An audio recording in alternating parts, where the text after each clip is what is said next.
What's up, my ninja? You know who it is. It's boy AlastairPsycho, and I guess money wanted to be in a recording today.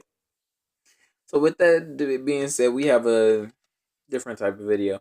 10 most controversial costumes and superhero movies by Screen Rant. You know, I was always wondering what a lot of people were talking about the costumes because a lot of women said that some of the girls' costumes were revealing.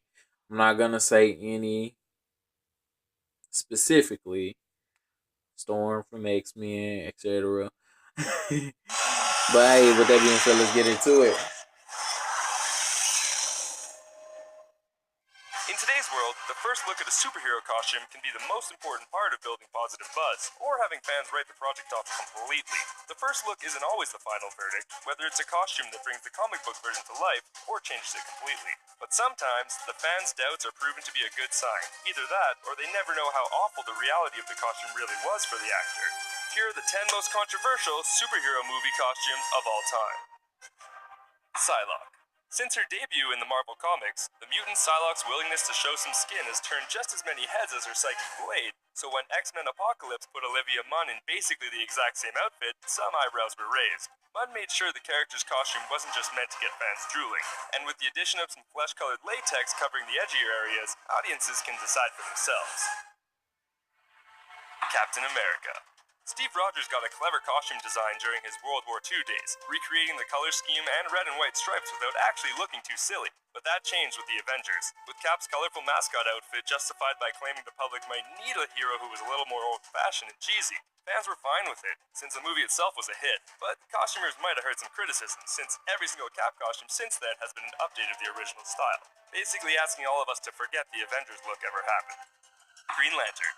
Almost every practical comic book costume gets a little tweaking thanks to the digital arts, whether it's CG capes, added effects, or tech. But with Green Lantern, director Martin Campbell made a bold choice, to go with nothing practical and make the entire suit a digital creation. The idea that the Green Lantern ring made the suit from pure energy is faithful to the comics, but the end result turned almost everyone off the movie, especially the mask. And when your star actually has the body of the comic book superhero, why waste it?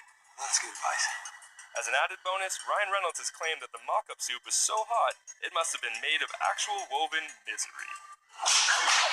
Catwoman. From the first look at Halle Berry's Catwoman costume, every moviegoer knew the movie was going to be a disaster. Aside from looking ridiculous in Hold up, general, pause.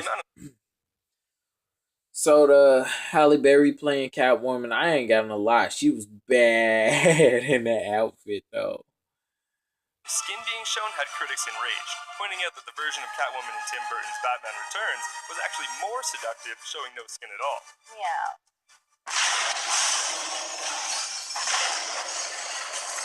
But it might just be a problem with the character as a whole. That incredible version worn by Michelle Pfeiffer, the actors had to be vacuum sealed into it. Not only did she hate it, but by the time filming wrapped, over 60 versions of the suit had been made at $1,000 a piece. Meow. Quicksilver. No movie superhero proved you can't judge a book by its cover, like Quicksilver in X-Men Days of Future Past. Where the Marvel version of the character stuck to the slick style of the comics, Bryan Singer went in a different direction. The metallic jacket might have fit the 1970s setting, but from the moment the silver wig and goggles hit the internet, fans went crazy, claiming it to be the dumbest design of the entire franchise. Even actor Evan Peters wasn't sure it would work, but the character wound up a fan favorite, goggles and all. Batman. When director Joel Schumacher took over the Batman series, he decided that The Dark Knight needed some flair.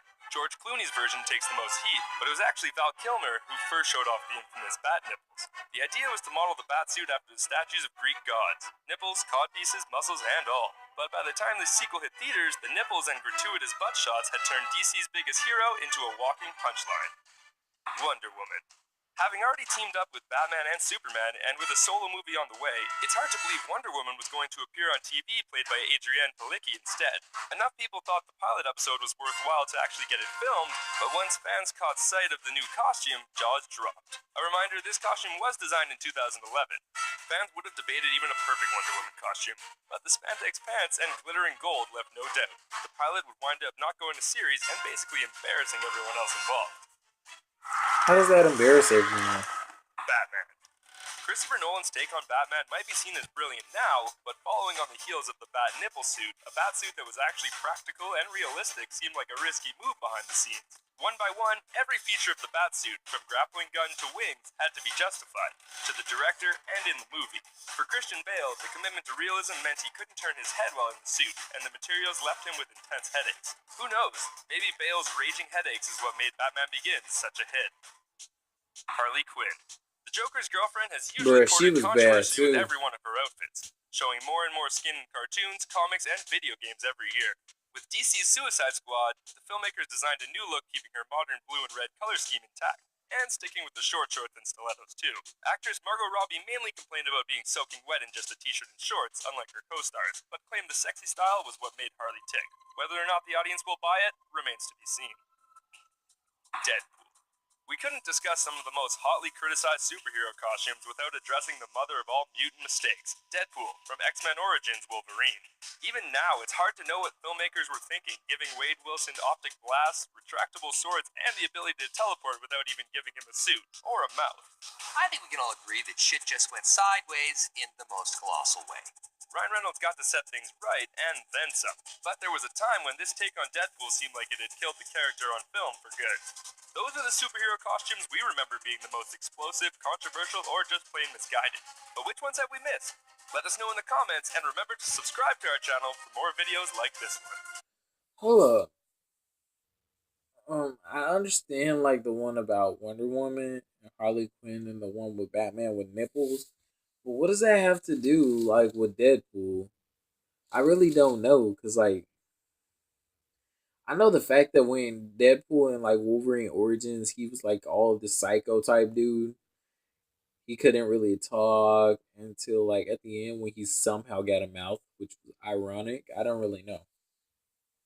But I purposely don't see what that has to do with that. But hey, if you like the video, thumbs up. Subscribe. Gonna have my information in the description box just so I could do recommendations of y'all, as well as the original link. With that being said, deuces.